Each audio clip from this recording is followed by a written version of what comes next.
I drank a beer. I drank another beer. 3 beers. 4 beers. Oh no. 5 beers. Oh 6 beers. 7 beers. 8 beers. 9 beers. And a Bloody Mary. Hello, welcome back to my channel. My name is Jess. The disembodied purring you may be hearing belongs to Mochi, who is currently walking under the tripod. Hello. This is my lovely sidekick Mochi. He wants to stand on the books in my lap. Yeah, sure. Yeah, you can do that. And he's gonna go play with the remote. Hey, give that back! Give it back! This is going so well so far. Unfortunately, I am now down an assistant, but that means now I can show you the stack of books that he was standing on, because that is why we're here today, is to talk about my July reading wrap-up. In the month of July, I was participating in Sunrise on the Readathon, hosted by Katie Colson. I got to be a mentor this time, which was such a blast, and I was in the Water District. So I read a lot more this month than I normally do in an average month because of the Readathon. So this is going to be a bigger wrap-up than normal, and that is because I read 10 books. I can barely even get them all on screen at the same time, but I read 10 books in July, and I'm gonna put them down. Before I filmed, I meant to calculate the number of pages that I submitted for the readathon, but I totally forgot to do that. So I will put it on the screen here, or perhaps over here, depending on where there's space, and that'll have the number of pages that I ended up submitting for my district. Out of this whole stack, there's only one decoy book that I put in for the thumbnail, but I no longer have it because it was a library loan. Who are you? Where are you? A lot of the books I read this month were library loans because it was extra bonus points for reading from your library, but also I had wanted to read from the library anyway. So a lot of these initially I did pick up library copies and read them that way, but some of them I loved so much that I ended up buying my own copies from Pango or from Blackwell's UK as well for a couple of these because I wanted the UK versions. And that's how I ended up with 9 books in this pile, even though I think like 5 of the books I read were from the library. Sorry, I got a phone call. I think you're in the right spot, but I'm not really sure because Mochi knocked over the tripod. So I think you're in the same place. Sorry if it's different. So as far as this wrap up goes, I don't want it to be like an hour long. I did talk about a lot of these books in Alright, see ya. And I talked about most of these books in a lot more detail in my Sunrise on the Readathon vlog 1 and 2. I will link those for you to watch if you want more in-depth thoughts. So one thing I've seen people do with their reading wrap-ups is to do like a yes, no, maybe. And also Yuna from A Wild Unicorn, she did a yes if, no if style wrap-up, and I think that might help in this scenario because it's not usually as straightforward as a yes, no, maybe. A lot of these are yes if you like certain things and no if you don't like certain things. So I'm going to try to do a yes if, no if sort of thing. I'm obviously still going to tell you a bit of the premise of each of these. I'm not going to go insanely in detail on the premises because, again, I talked about them in my vlogs. Not to like shill my own videos at you, but to be fair, it is my channel and I want you to stick around. Normally I do my wrap-ups chronologically, starting with the books at the beginning of the month and then going towards the end of the month, but I'm just going to go in order of how I have these stacked because I don't want to be like yanking stuff out of this Jenga pile of books right now. So let's just start at the top, shall we? First on the pile is The Deep by River Solomon. This is a fantasy following our main character Yetu, who is a mer person. Her people are called the Wajinru, and they are descended from pregnant slaves who were thrown overboard by slave masters. It says that right in the back of the book. These are obviously real things that happened, and real things that have happened in history at that. And so this is kind of a fantasy magical realism version of if mer people were the product of those events. We are following Yetu as she is struggling with this role in society that she has. She is the historian, which means that she is basically the knower of everything. She holds all the memories of her ancestors, their entire past, and everything that the Wajinru people have been through in terms of their creation, their origins, and all the memories of the previous historians before her. It is an incredible burden, and she has so much responsibility crushing her at all times, as well as the fact that the memories make her physically feel pain. It's also a huge source of mental anguish for her because the past of her people and all the things that happened to them is really, really painful to bear. So she's kind of reached her limit, she's reached her breaking point, and she decides to run away. And after running away, after she finds herself in a new place, in this new situation, new circumstances, she reflects a lot on her people, her role in the society, and what she's gonna do going forward with her life and with her people. I did give this 5 stars, and I'm gonna do the yes if, no if thing now, I suppose, after the star ratings. I'm gonna try it out, we'll see, I don't know, I might like flip it later in the video. Yes if you enjoy your stories feeling like a folktale, like a storyteller is telling them to you. Because this story is told from a historian who is a storyteller and all of her ancestors who are also storytellers, it has that same narrative quality to it. So if you like that in a story, you might enjoy this. Yes, if you want to read a story that tackles really heavy topics like slavery, colonization, and the power of knowledge and knowing your history, the burden of memory, self-sacrifice for the sake of your society or your culture, but also a kind of discovery of self and finding your own agency and your own identity. Yes, if you love an underwater atmosphere, if you like the ocean, you want to feel like you're completely submerged in ocean water. Even for me, somebody who doesn't enjoy being underwater and doesn't really like the ocean because it's scary, this was actually really comforting and really beautiful. This is not like an ocean equals scary kind of story. This is very much ocean is home, ocean is the source of life, it's the font of life. So don't worry if you're afraid of the ocean, because same. Now, it is going to be hard to say any no-if statements because I did give this 5 stars, but I guess no if you want a much more intricate level of world building. If you want like very strict definitions of, history, society, the way that the world works. This doesn't really have a lot of that. It is much more kind of vague. Honestly, I don't really have any more no-if statements. Hello? So that's The Deep by River Solomon. Highly recommend. The next book in the pile is Lie With Me by Philippe Besson. This is one of the ones I got from the UK. I got it from Blackwell's because this is not the normal US cover. Spoiler, but I kind of wish I didn't buy the UK copy of this. I wish I didn't buy it at all.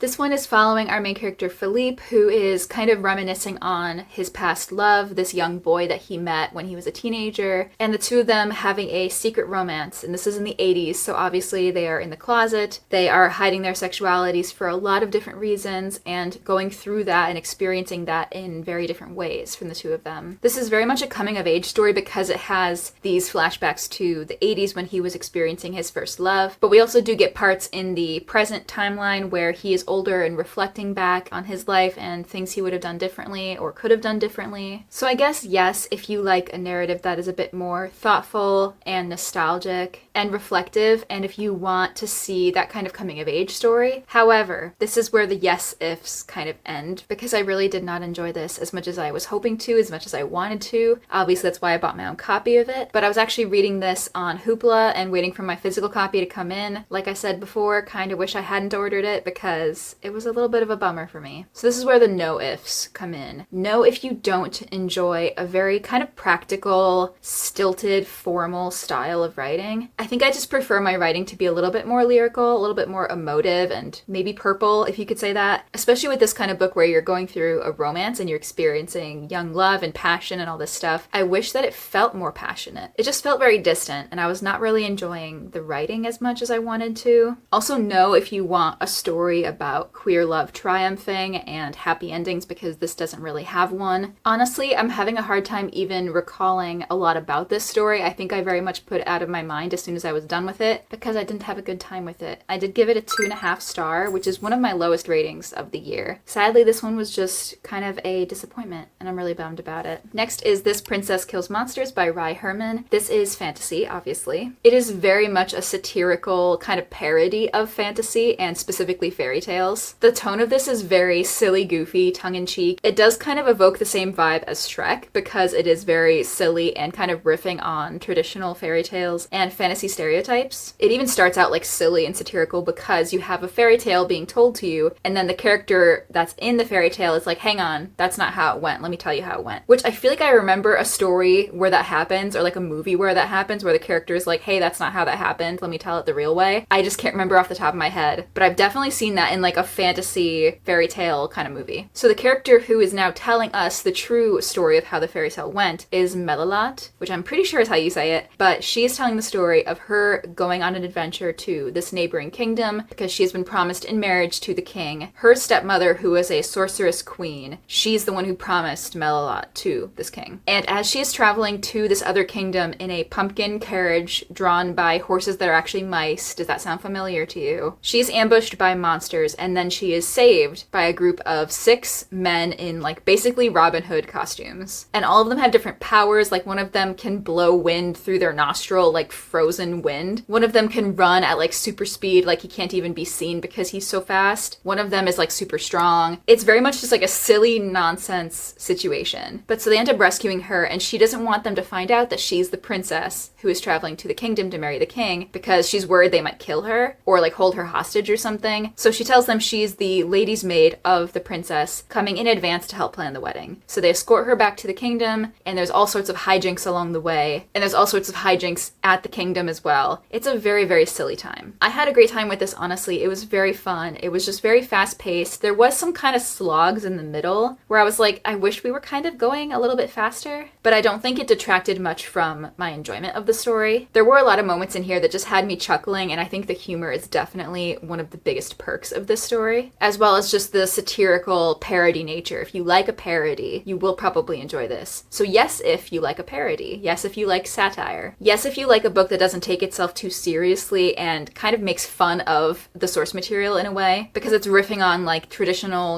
Grimm's fairy tales and things like that. Yes, if you want a story with queer rep, and if you want an own voices queer rep, because this author is gender fluid and bisexual. Yes, if you want like some fun, action-packed hijinks with battles and spells and monsters and weird powers, like a guy who spits frogs. Like if you want weird, just antics, this is definitely your book. I don't even really know what my no-ifs would be. I guess no if you don't like a silly, goofy hijinks time. No if you don't like gay people, I guess. And I guess no if you need like clear, distinct set rules for a magic system, because this doesn't really have rules. But those are really all of the no's I can think of. I think if you look at this cover and you read the back of the book, you'll know right away if this is not for you or if it is for you. I think you know what a silly, goofy time looks like, and this is it. Did I say the rating for this? I don't think I did. I gave it 4 stars. I'm totally messing up my own system of doing the yes if, no ifs after the ratings. It's mayhem in here. Next is A Game in Yellow by Haley Piper. Oh boy, there's gonna be a lot of no ifs for this one, but not because I didn't love it. It's because I'm being realistic.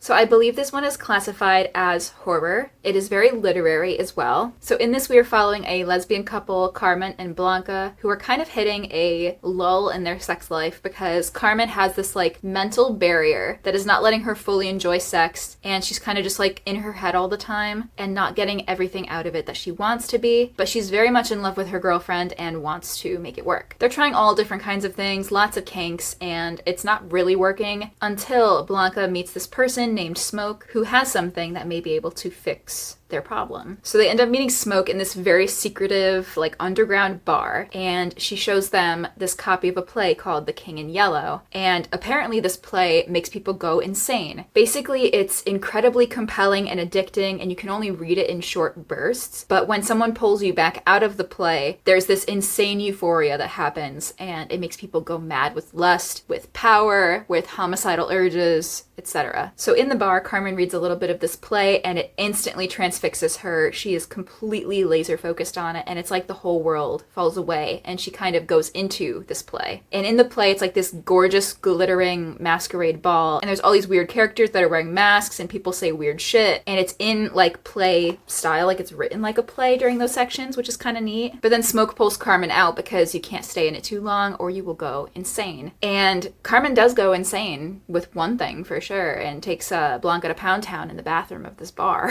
Suffice to say, problem solved for now. But Carmen is addicted. She cannot get enough of this play and seeks out Smoke again for another fix. Greetings, my battery died, so I went and had dinner, and now we're back. Okay, so where we left off, Carmen is now addicted to The King in Yellow and wants to go read it again. But there's very much something weird going on. And these obsessive thoughts that Carmen is having about the play and about the people around her are getting a little bit concerning. It's a little bit unhinged. And this gets very surreal, like very, very trippy, and definitely a mindfuck. This book is just so supremely messy. There is so much going on in here. If you want just absolutely toxic relationship dynamics and messy gays, if you don't mind like surreal story within a story, cosmic, eldritch things going on, if you like that kind of thing, then yes. Yes, if you want just a mess. A very, very horny, somewhat homicidal, total mindfuck of a mess, yes. However,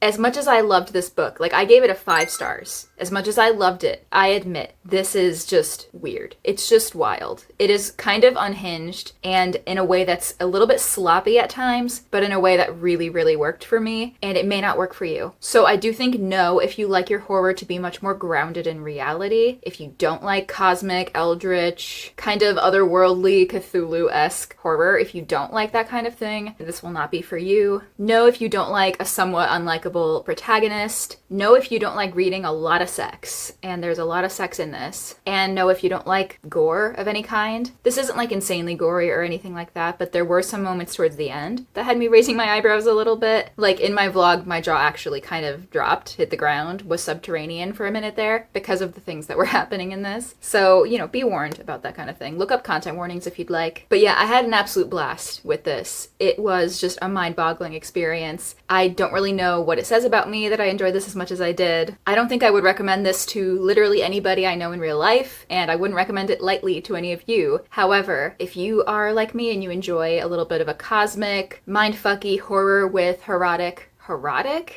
elements to it, and just messy queer people, I think you will probably love this one as much as I did. It's divisive, I will say. It has a pretty low rating on Goodreads. However, do not let that deter you from reading books, because sometimes, even if it has a low rating, you find something that really works for you. Next is Our Sister's Keeper by Jasmine Holmes. This is historical horror. It takes place in the late 1920s. It follows this couple, Thea and Kid, as they're moving to a new town. Kid is moving for work. He's going to be like the vice principal at this all-black school because the town they're moving to, West Cobb, is an all-black town. It is pitched to them as this perfect utopia that is safe and wealthy, and people are allowed to thrive and excel in this town. And when Thea and Kid show up, they have a massive culture shock because they did not expect to see a town like this, and everyone there speaks so highly of this town and they're also proud to live there. However, there is a dark side to West Cobb, and Thea picks up on it because she can hear screaming that other people do not hear. She can see visions that other people are not seeing, and it is tipping her off that things are not as utopian and perfect as they seem. I'm stupid. It's literally East Cobb. It's not West Cobb. Ignore me saying West Cobb this whole time. So Thea is seeing these things and hearing these things that other people are not hearing and seeing, and it is making her extremely nervous. Things are very uneasy in this town at the moment for her. Everyone in this town seems so happy and perfect. It's very much giving the same vibes as the Stepford Wives, if you've watched that or read that. I haven't read the book, but I've seen the movie. And it very much feels like that in the beginning of this, because there's this facade of perfection, this polished life that everybody is leading. And all the women are these perfect, doting housewives with lots of children, and all of the husbands are virtuous and good and wealthy. And everything seems, like I said, perfect. But there is something darker going on. Part of this dark side of East Cobb revolves around these women called carriers. They are able to absorb the suffering of men and the bad experiences, the bad memories, the pain and hardship of men. They shoulder it onto themselves, and it makes the men feel rejuvenated and refreshed and reborn. And these carriers are treated effectively as a tool for the relief of these men, but at the cost of their own mental, physical, emotional health. These women are kept in isolation, led only by a couple notable figures who you will meet in the story. They lead extremely controlled lives because every little thing that they do and every part of their lives is cultivated for this purpose that they are given. They are not seen as people themselves, they are seen as tools. And I don't want to tell you much more than that because the mysteries of this are really interesting and a lot of the reveals are interesting. I really enjoyed watching the unfolding of this story and I had a great time with it. I gave it a 4.5 stars. I really enjoyed it, so much so that I bought myself a copy. I read it originally on bookshop.org. I bought an ebook on there, and I went and bought a copy on Pango because, first of all, I love the cover so much. It's so beautiful, but also I just really enjoyed this story. So now for the yes/no part. Yes, if what I said about the Stepford Wives-esque atmosphere works for you, if you enjoy that kind of uneasy, unsettling sense that everything looks perfect but something is wrong underneath, if you enjoy that, this will probably be for you. Yes, if you enjoy a mystery layered in with your horror, if you enjoy historical aspects as well being part of the horror, especially with some of the things in the context of the horror. There is some historical merit in that. If you want layered discussions about intersectionality in terms of racism and sexism, and the misogynoir that specifically Black women face, in the sense that these women are expected to be stronger than and endure more suffering than their white counterparts, and specifically around the carriers and those women who absorb the burdens and pain of men. The emotional, physical, mental toll of shouldering all of the suffering of men and putting that onto women to bear. Also discussions around complicity in the sense that the men and women of East Cobb are complicit in the suffering of the carriers and are directly contributing to this system that oppresses them and harms them. There's a lot in here, and like I said, it's very layered because these are so intersectional. There's so much to dissect in here. So yes, if any of that sounded compelling to you, and if you want to know more about it, if you want to read more about that, I really think this handled all of those themes incredibly well, and it left a really, really strong impact on me. Honestly, I don't have a lot of no-if statements for this. I think the only one I could say is no if you like a little bit more of an ambiguous ending for a horror story. I say that specifically because horror doesn't always have happy endings or like a complete wrap-up of everything. I kind of like my horror endings to be a little bit more ambiguous, a little more open-ended, so you can kind of come to your own conclusions, and sometimes that sense of unknown, that sense of mystery at the end leaves a lot for your brain to fill in, and that can be really fun. I understand why it would not be satisfying to many people. So the ending of this was a little bit too wrapped up neatly for me. I kind of wish I hadn't read the final chapter of this. It's 44 in my version. It's kind of a wrap-up epilogue chapter that I personally think did not need to be there. I kind of liked the open-endedness of the chapter before that, and it leaves you to kind of fill in what you think will happen. So I think that's the only no-if I could give you, which it doesn't really help much, but I had a lot of yeses. I do think that this is really, really, really good, and I really enjoyed it, and I think it's a debut.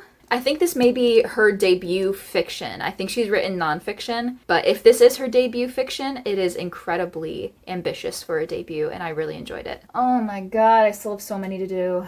I'm gonna ignore what I said earlier about doing this stack in order because I feel like I need a little palate cleanser in between a couple of these bigger books that I read. So let's go into some quick lightning round graphic novels. I read Heartstopper Volume 6. This was actually, I think, the last book I managed to finish in the month. This is obviously Volume 6 of the Heartstopper series, so I'm not gonna tell you a whole lot about it. Yes, if you've read Heartstopper 1 through 5, obviously read this one. It just came out, it's brand new. And yes, if you enjoy queer coming of age stories and lots of discussions around family, mental health, friendships, and all the other wonderful things that are part of being a teenager. For anybody who doesn't know about the Heartstopper books or this universe, it's even a show, hello, welcome to your first day on Earth. Just kidding, it's fine if you don't know anything about Heartstopper. It is a YA graphic novel series following our main characters Nick and Charlie. This is your classic first love, teen romance kind of story, and also a coming out, coming of age story. There's lots of other little cute side stories about some of the friends within this group, and we kind of see all of these characters grow up together, and it's really, really wholesome. It's very, very sweet. It is a wonderful conclusion to the series, and it wrapped up everything in a really satisfying way. I think it was a perfect end point for these characters because they're going to be going to college now and becoming adults, and I think this was a very satisfying end to this series. I think it paid off really well. I did give it 5 stars. I think I gave all of them 5 stars, and overall,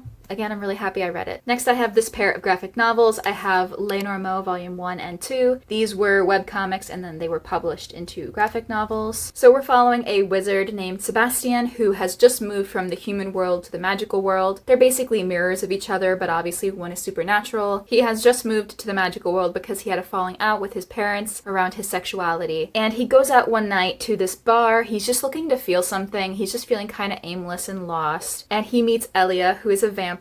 They end up having a little rendezvous at the bar, and then they part ways thinking they'll never see each other again. The next morning, Sebastian is walking out of his apartment and, by chance, runs into Elia, who also lives in the same apartment building. They both freak out about this because, like, what are the odds? And they're feeling super awkward about it. They don't really know how to approach each other, but they want to meet again. They want to be friends. And so what follows is them just growing this little friendship between the two of them. It starts out really awkward and clumsy, but then becomes this really sweet sweet and very caring relationship between the two of them. It's not really romantic at first, but then it kind of transitions into that. I seriously think that these are hidden gems. I think that if you enjoy Heartstopper and you want more of those kind of same vibes, but you want something a little more magical, a little whimsical, a little fantasy, you will enjoy this. I can virtually guarantee it. Hang on, let me fix my exposure. Wow, you can actually see me now. That's insane. I should have fixed it way sooner. Sorry. This has a lot of elements in common with Heartstopper that if you enjoy that series, I think you'll enjoy these as well, such as the found family, the friendships in this. There's some amazing characters in here that you get little side romances with, and you get to see their love stories as well. Really, it's only this one character who gets a side romance in these 2 volumes, but I imagine there will be other romances in the future as well. There's also some really cute family elements in this as well, because Sebastian, ran away from home from his human parents, and he's in the magical world now where some of his magical family members live, such as his aunt and uncle, who are basically parents to him now and are incredibly nice people, incredibly kind and welcoming and accepting. And they really encourage Sebastian to come out of his shell and embrace who he is. And I think it's really beautiful, and a lot of the discussions in here around family and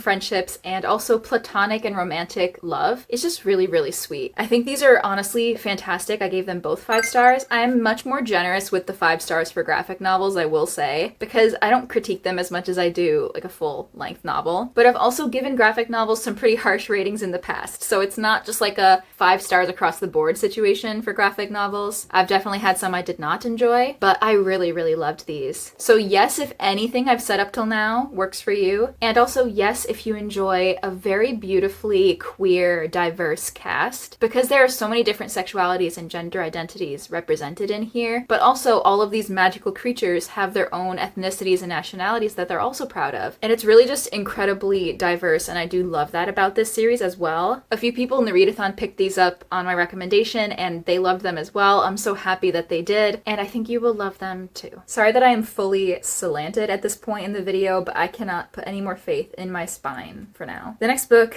and the last book that we're going to be talking about, is The Blighted Stars by Megan O'Keefe. This is a chonker. It's 480 something pages, I believe. It's definitely the longest book I've read this month. So this one is sci-fi. It is the first in a trilogy, I believe. Hello. Alright, see ya. There is so much happening in here and world building happening in here that I talked about a lot more in depth in whatever vlog it was. I think the first vlog of Sunrise. I will encourage you to go watch that if you want more coherent thoughts, because at this point I've talked about 9 books and I'm kind of conked. So I'm gonna quickly highlight some of the premise of this. We are following our main character, Tarquin Mercator, who is a member of a very, very powerful family who has a monopoly on basically like the mining industry in this universe. There's a specific mineral called relicite. Relcolite? I did this in the vlog too. I do not know how to pronounce it, but they call it Relk for short, so I'm gonna call it Relk. Tarquin and his father, who is the patriarch of the Mercator family, they're on a spaceship with all of their guards and servants and whatever, about to touch down on this planet to harvest it for Relk. Pretty much right off the bat, though, everything goes to shit. There is a sister ship who has also landed or is going to be landing with them, and the sister ship turns its guns on Tarquin and his father's ship and starts blasting on them, so they have to evacuate the ship with all of their people. Meanwhile, there's basically zombies roaming around the spaceship, because in this universe there is this like bioprinting system that can print humans, and that's kind of how humanity is working in this point in the future, is that they can print new humans and they can also print people's minds into new bodies. So they're printing human bodies and they can print people's minds into bodies. Okay, so the printing bays on the spaceship have malfunctioned seemingly and are spitting out misprints, which are basically just zombies.